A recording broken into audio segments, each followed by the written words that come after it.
Rajah menunjukkan pentagon JKLMN, JQRST dan ABCDE dilukis pada satu sata kartes. Pentagon ABCDE ialah imej. Bagi pentagon JKLM, maknanya yang ini adalah objek. Di bawah gabungan transformasi UV, mana V dulu baru U. Perihalkan selengkapnya transformasi V dulu baru U. Okey, dia dah ikut susunan. So sekarang pada rajah pula kita labelkan ABCDE adalah I, JKLMN adalah O, maka JQRST itu adalah tengah dia. Okey, sebelum jadi I dia jadi yang tengah dahulu. Mana O menjadi T menjadi I, OTI. So pergerakan dia daripada O menjadi T, apa yang berlaku? Dia berlaku pembesaran. Jadi huraikan pembesaran. Okey, pembesaran dia ada 3 huraian. Pembesaran faktor skala.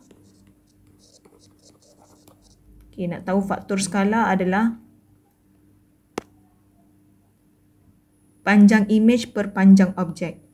Okey, imej tu maknanya bahagian T. T ni adalah imej kita, objek kita O ni. O menjadi T. So, kita ambil satu sisi imej iaitu 6 SR, dia sepadan dengan ML. ML 3 unit. 3 unit, 6 unit. Jadi, faktor skala adalah panjang imej per panjang objek. P per O. Iaitu 6 per 3, maka faktor skala 2. Pada pusat kalau tak ada huruf, kita kena guna koordinat. Okay, kalau ada huruf, kita guna sahaja huruf.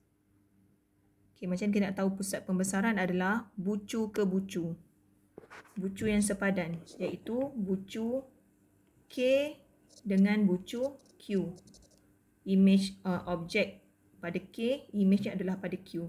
So, kita garis panjang.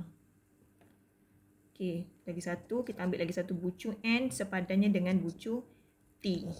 Kemudian kita sambungkan dan kita garis panjang. Dan kita jumpa yang bersilang.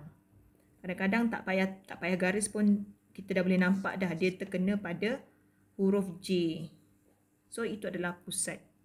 Tak perlu tulis huruf, tak perlu tulis koordinat. Kita boleh terus tulis huruf iaitu pada pusat J.